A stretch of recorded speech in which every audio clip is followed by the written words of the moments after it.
अस्सलाम वालेकुम Habibi, Nadeem Memon from the landmark JIT। जहाँ पे मैं भी स्टैंड कर रहा हूँ ये है अल बलद, जो था 5 लाख डाउन पेमेंट और 1% मंथली EMI उमरा का लोकल वाला। तो अल्हम्दुलिल्लाह हमारा फर्स्ट स्लैब कंप्लीट हो गया, सेकंड स्लैब की तैयारी है, जहाँ पे 95% 1 BHK सोल्ड आउट है, ओनली 2 BHK रिमेनिंग है। 2 BHK जो है हमारा 55 लाख तक जाता है, बट रमजान की आमद है तो ड्यू टू विच हमने 2 BHK को बेसिक फ्लैट कॉस्ट 45 लाख कर दिया, और उसके अंदर भी stamp duty, registration, GST free free free.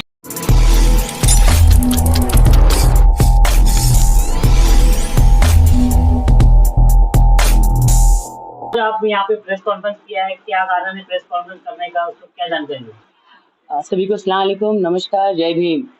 Press नहीं, आप लोग से मिलना था, बस ऐसी बातें करनी थी। बहुत सारी बातें शहर में होती है, तो मैंने कहा कि मैं भी बातें करूं। प्रेस कॉन्फ्रेंस क्या होता है वो उनको मालूम है, बस मुझे तो मुलाकात करनी थी, कुछ अपनी दिल की बातें और कुछ बातें आप लोग से करनी थी, तो मैंने आप लोगों को बुलाया। तो आपका सबका स्वागत है और आप लोग सब लोग आए, उसका शुक्रिया। बस बातें ये करनी थी कि परसों का हादसा आपको सबको पता है, उसका निषेध पूरे महाराष्ट्र में हुआ है, महाराष्ट्र के बाहर भी हुआ है। जिस तरीके से वो चीज़ हुई है, जिस तरीके से वो गले से लेके फेंकने का वगैरह सब हुआ है, तो सब जगह से निषेध है। हमारे मुमरा में भी काफ़ी लोगों ने निषेध किया उसका, मेरे मेरे पार्टी की तरफ से, मेरे संस्था की तरफ से, सभी के तरफ से हम भी उसका निषेध करते हैं कि ऐसा होना नहीं चाहिए। देखिए, इतनी बड़ी बात करने के बाद भी, इतनी बड़ी गलती करने के बाद भी गलती मानना इनके लिए लिखा ही नहीं गया है।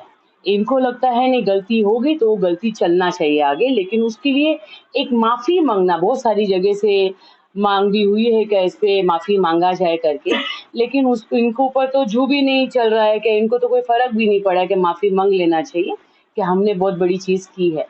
तो उसी के लिए आप लोग ने देखा बहुत सारी बातें हुई, बहुत सारी चीजें हुई है, तो वही एक निषेध है मेरे तरफ से भी, क्या उस पर बिल्कुल माफी मांगना चाहिए। नहीं तो आने वाला कल और है, सभी लोगों का ध्यान है। मुझे तो लगता है कि आमदार साहब समझे ही नहीं है कि उनका आमदारगी का काम क्या होता है, आमदार क्या होता है, आमदार क्या काम करता है, आमदार किस तरीके से शहर के विकास के लिए काम करता है। बस वो नगर सेवकों की निधि लगा के, निधि रोक के नगर सेवकों का काम करने में इतने बिजी रहे, अपने कार्यकर्ताओं को बड़ा बनाने में, कुछ कार्यकर्ताओं को बड़ा बनाने में इतना लगे रहे कि उनको कुछ बातों का फर्क ही नहीं पड़ा, या कुछ बातें वो कर ही नहीं सके आमदार के टाइम पे। और उन्हीं के नगर सेवक लोगों को आज मैं देखती हूँ, ठीक है, एक निश्चित का तो बात हो गई, लेकिन शहर की बात है, शहर की विकास की बातें है, शहर में कामों की बात है, तो आमदार को समझाने उस तरीके से इनके नगर सेवक को भी कभी समझाने के नगर का सेवक मतलब क्या होता है, नगर के सेवक को क्या काम करना होता है, आज शहर में क्या काम हो रहा है। आज एक नगर सेवक आपने चुन के भेजा है, पहला तो आमदार समझाएगा कि आमदार ने क्या क्या काम किया है। सिर्फ काम किसी और ने किया है, नाम अपना लगाने से तो शहर का विकास होता नहीं है। 15 साल के बाद भी आज ऐसी हरकत करना एक आमदार, और उनके नगर सेवक को पता ही नहीं है कि क्या काम करना, तो उस पे से मैंने सोचा थोड़ा बोलूं कि नगर के सेवक लोग क्या काम कर रहे हैं। नगर का सेवक अगर मैं चुन के भेजती हूँ, या आप लोग में से कोई अगर नगर के सेवक को, नगर का सेवक अगर उसको चुन के भेजना चाहते हो तो क्या चाहते हो? जो आमदार काम लाता है बाहर से बड़े टेक्सचर में, फिर छोटे चीजों को उसको मेंटेन करने का काम होता है नगर के सेवक का। यहाँ के नगर के सेवक को पता है क्या उसके एरिया में क्या काम होना चाहिए, उसके एरिया के फुटपाथ, या उसके एरिया की गली, या उसके एरिया में पानी, उसके एरिया के पाइपलाइन, उसके एरिया की गली, उसके एरिया के गली के चेंबर, उसके बिल्डिंग के जो चेंबर होते हैं, उसके चाली में लाइट्स, रास्ते के लाइट, गली के लाइट्स लगने चाहिए, उसके एरिया में जितने टीएमसी के काम है प्रॉपर हो रहे हैं क्या, स्कूल जो बनाया होगा आमदार ने वो स्कूल्स बराबर चल रहे हैं क्या, वहां पर टीचर्स है क्या, ये जो छोटे छोटे काम है। सबसे बड़ी बात अगर देखने जाओ तो यहाँ के नगर के सेवक को नहीं पता होगा यहाँ की बालवाड़ी कैसी चल रही है, यहाँ की आंगनवाड़ी कैसी चल रही है। सबसे बड़ा योजना है जो आंगनवाड़ी में आती है, आंगन सेविका जो काम करती है। आज जाके आप लोग देखो मुमरा शहर में जितनी भी आंगनवाड़ी बहनें हैं, जो अपना काम कर रही है, जो टीएमसी से आई है, आप एक भी आंगनवाड़ी मुझे इधर के नेता लोग बता दे क्या हालत में है। बाकायदा उनको भाड़ा दिया जाता है, लेकिन ठीक है सरकार के हिसाब से भाड़ा मिलता है। इनको मैं पूछना चाहती हूँ आप लोग ने क्या काम किया है? आप लोग ने कौन सी एक आंगनवाड़ी को बना के दिया है या किसी को बोला है कि एक आंगनवाड़ी के लिए जगह दीजिए? वहां पर अपने बच्चे पढ़ते हैं, स्कूल जाने के लिए जब बच्चे पहला कदम उठाते हैं ना घर से, वो आंगनवाड़ी में जाते हैं। पहला जो डोज लेते हैं ना, वो वहां पर ही सिस्टर लोग आके वहां पर डोज वगैरह पोलियो वगैरह पिलाती है। कहाँ है? इनको पता है कि सेवक का काम क्या होता है? ये लोग पगार लेते हैं, हाँ? जनता इनको चुन के भेजती है, इसका मतलब इनको जनता के लिए फुकट काम नहीं करते। जनता को ये मालूम होना चाहिए कि जनता को मैं बता दूं कि ये अपने लिए फुकट काम नहीं करते। ये अपने पास चुन के आके जो बताते ना, मैं हम आपके मदद कर रहे हैं, आपके लिए ये किया, आपके लिए वो किया, मैं बता दूं क्या मैंने क्या क्या किया है, आप गिना के दिखाओ, हम गिना के दिखाए। तो एक बात मैं जनता को बता दूं, ये अपने लिए कुछ नहीं करते। इन्होंने अपने लिए कुछ नहीं किया है, जो किया है जनता ने इन लोग के लिए किया है। पहली बात तो जनता ने इनको चुन के भेजा, वहां से इन लोग महीने का सैलरी लेते हैं, बाकी के भी बहुत सारे सुविधा लेते हैं अपने लिए काम करने के लिए। अपने टैक्स के पैसे से इनको सैलरी मिलती है, इनको और भी बहुत कुछ सेवा मिलता है, लेकिन इन्होंने हमारे लिए क्या किया? जो चिल्ला चिल्ला के बोलते हैं, मैंने एक दो वीडियो देखा है, तो ये जब एहसान जताने का काम करते ना, तो जनता का टाइम आ गया है। जनता इनको दिखाए कि तुमने हम पे एहसान नहीं किया, हमने तुम पे एहसान किया कि आपको चुन के भेजा। 15 साल का हिसाब आपको लेना चाहिए। जिस तरीके से छोटी छोटी बातों पे हमारी बेइज्जती होती है। मेरे को अभी एक किस्सा याद आया परसों के बाद जब हुआ। मैंने भी, आप लोग को सबको पता है कि मैं कब्रिस्तान के लिए लड़ी। मैं कब्रिस्तान के लिए सभी पार्टी के लोगों को देखो, पहला काम बनता है हमको सबको लेके समाज के काम के लिए जाना है। वहां पर पार्टियों का काम नहीं आता है, समाज के सभी लोगों को मिलके काम करना है। तो कब्रिस्तान के लिए जब सभी पार्टियां लड़ रही थी, छोटी बड़ी सब पार्टियां लड़ी थी, जब हियरिंग रखा गया था हमारे मंत्रालय में, तब मैंने सभी पार्टियों को लेके गई थी। सभी पार्टी के कार्यकर्ता नेता लोग चले थे, लेकिन उसके बाद एक गाली पड़ी थी। आपको सबको याद होगा, अभी भी वो यूट्यूब पे है, आप लोग ने चलाया हुआ एक वीडियो है। क्या जो भी कब्रिस्तान की मांग करने के लिए जा रहा है या जो भी कब्रिस्तान का मांग कर रहा है, वो हरामखोरों की औलाद है, ऐसी एक गाली पड़ी थी। उसके बाद आपने देखा एक कार्यकर्ता को ही मार रहे हो। ऐसी बहुत सारी हरकतें हैं, बहुत सारी चीजें हैं।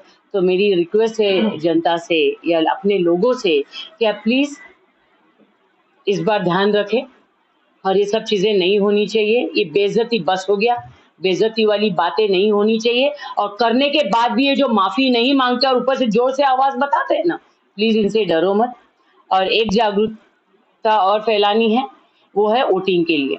वोटिंग कार्ड किसी का नहीं होगा तो वोटिंग कार्ड बना लीजिए। वोटिंग कार्ड सबसे जरूरी है कि अगर वोटिंग कार्ड है, 2 साल से हमने कभी वोटिंग कार्ड देखा नहीं है, वोटिंग कार्ड कहाँ पड़ा है। पहले अगर ऑनलाइन, हमारे घर में बच्चे लोगों को भी बहुत सारी जानकारी है, आप बच्चों को पूछिए कि वोटिंग कार्ड एक साइट है, उसमें जाके चेक करें। नहीं तो बहुत सारे वोटिंग कार्ड के भी बाहर से भी लोग आ रहे हैं, वोटिंग कार्ड बना रहे हैं, कलेक्टर के उधर से भी टेबल्स लग रहे हैं, इलेक्शन ऑफिसर भी आके देख रहे हैं। तो प्लीज अपना अपना वोटिंग कार्ड चेक करें और अपना वोटिंग कार्ड आधार से लिंक करें, क्योंकि बोगस वोटिंग अगर बचाना है तो हमको आधार कार्ड से अपना वोटिंग कार्ड लिंक करना है।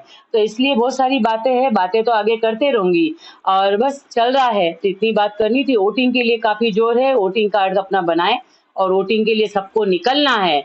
और इंशाल्लाह इस बार वोटिंग का हर लिमिट मुमरा से सबसे ज्यादा होना चाहिए, इस पे ध्यान रखें। और बातें तो चलते रहेंगी और बहुत कुछ करना है और धीरे धीरे इंशाल्लाह और सभी बातें आपसे करते रहूंगी। एक आखिरी सवाल, जो अवार्ड के जो समर्थक थे तो वो बोले कि मफलर उन्होंने नहीं फेंका, उसको लेकर क्या करेगा? आपको क्या लगता है, फेंका है या नहीं फेंका? आपको लेके एट्रोसिटी एक्ट आप पर दिखाएंगे, ऐसा कुछ बात कहा था वीडियो में। मफलर फेंका है या नहीं है, ये आप भी जानते हो, मैं भी जानती हूँ। किसको चाटा पड़ा, कैसा मफलर खींचा गया, वो अगर आप लोग मुंह का एक्शन समझते होगे ना, तो आप लोग को भी समझ में आता है वो कितना कुछ गाली वहां दी गई है और कितना कुछ जो चीजें हुआ है, मफलर कैसा फेंका गया है। देखो, ये बोलने वाले कुछ भी बोलेंगे, मतलब झूठा बात बोलना है तो हम लोग तो अंधे हैं, हम तो सब अंधे हैं, उन्हीं को आंखें हैं और उन्हीं को दिखता है। आज महाराष्ट्र से आवाज उठ रही है, आप और मैं नहीं उठा रहे हैं, खाली मुमरा वाले नहीं बोल रहे, पूरे महाराष्ट्र में आंदोलन हो रहा है, पूरे महाराष्ट्र से इन पे निक्षेप किया जा रहा है। तो महाराष्ट्र क्या अंधी है क्या? महाराष्ट्र को दिख नहीं रहा है? जी, एक मिनट। फिर ये हो गया। और बाबू मकरे भाई जो है वो कौन से पार्टी में है? वो मुझे लगता है वो हमारे साथ के यूपी वाले में है। तो देखिए अभी किसका क्या क्लियर है, क्या क्लियर नहीं है, कौन कहाँ जाके बोलेगा। पहले पुराने वाले एट्रोसिटी का जवाब दे दे, फिर नया का तो करो ना, उनका हक है, वो करे। अगर हमसे गलती हुई है तो हम बिल्कुल उसको देखेंगे और गलती मानेंगे, लेकिन पुराने वाले भी जिनके साथ बैठ के बोलना है उनको, तो पुराने वाले एट्रोसिटियों पे भी ध्यान दे। और बस एट्रोसिटी बनाना है, और अगर हमारे पास कोई हक है उस चीज़ का इस्तेमाल करना है तो बिल्कुल करें। वो है देखने वाले और ध्यान देने वाले, वो तो आप लोग के सामने, सबके सामने है सब चीज़ें, तो वो देखेंगे। और मकरे साहब, मकरे भाई क्या बोले हैं, मकरे भाई को बोलने का हक है, और मकरे भाई बोले हैं तो मकरे भाई बात भी करेंगे। आप कुछ बोल रहे हैं?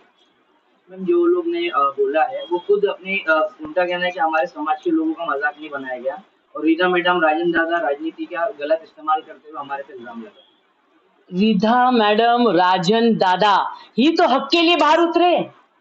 जैसा वीडियो हमारे सामने आया हम वीडियो पे उतरे, हमने मन बने कहानी नहीं बनाई, हमने वीडियो दिया मीडिया को, और हमने तब बात की। हमने खाली स्टोरी नहीं बनाई, या हमने जो दिख रहा है उसको अंदाजा नहीं ये लगाया नहीं, जो दिख रहा है उसी पे बात की। तो राजन दादा हो, रिदा रशीद हो, बाकी के सारे लोग हो, हक की बात सब करेंगे, हक की बात होगी वो सब करेंगे, ना ही किसी से डरते हुए।